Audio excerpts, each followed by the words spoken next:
আমরা আজকে অযোধ্যায় রাম মন্দির যাচ্ছি। আমাদের ট্রেনটা ক্যান্সেল হয়েছিল। ক্যান্সেল মিনস আমাদের ডাইভার্ট হয়ে গেছিলো ট্রেনটা বলে, তাই জন্য আমরা ট্রেন বারাণসী থেকে একদম লখনৌ, অযোধ্যা হয়ে লখনৌ পর্যন্ত আমরা গাড়িতেই যাচ্ছি। আমাদের এই গাড়ি সামনে, তো এতটা জার্নি আমরা করব। প্রথমে অযোধ্যা যাব, সামনে একটা ধাবা আছে, আমরা ধাবাতে এখন জাস্ট টি ব্রেক নিচ্ছি। আমাদের গাড়ি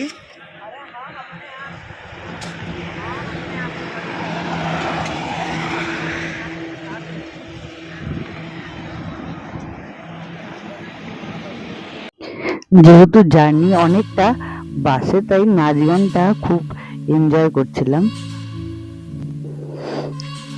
বাইরের দৃশ্যটা কিন্তু ভীষণই সুন্দর, সবাই দেখতেই পাচ্ছেন।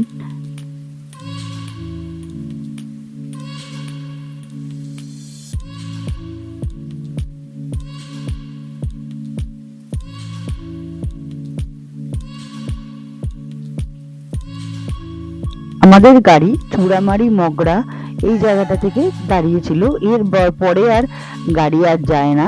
এখান থেকে টোটো নিয়ে মন্দিরের কাছাকাছি ওখানে একটা হসপিটাল আছে, ওখানে দাঁড়াবে। তারপরে সেখান থেকে ওয়াকিং ডিস্টেন্স, এখান থেকে প্রায় 1 কিলোমিটারের মতো, চূড়ামারি মগরা থেকে 1 কিলোমিটারের মতো মন্দিরের ডিস্টেন্স, অনেকটাই ডিস্টেন্স যাওয়ার। এখানে নর্মাল টেম্পো ট্রাভেলার আমাদের যেহেতু বুকিং ছিল, সেই গাড়িগুলো যায় না।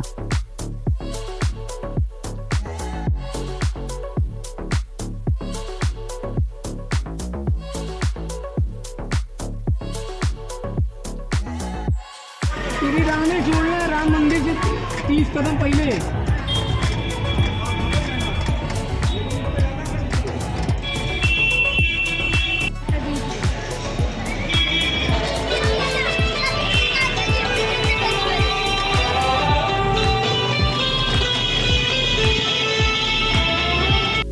টোটো থেকে নেমে আমরা হেঁটে এবার মন্দিরের কাছাকাছি যাচ্ছি।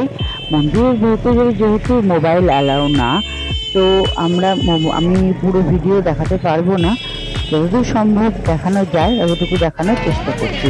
এখানে মন্দির চত্বরে আমরা ঢুকে গেছি, এখান থেকেই লাইন শুরু হয়েছিল।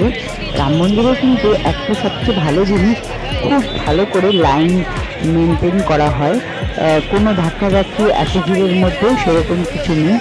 আরও এখানে থেকে ভিতরে গিয়ে আমাদের মোবাইল জমা রাখতে হয়েছিল।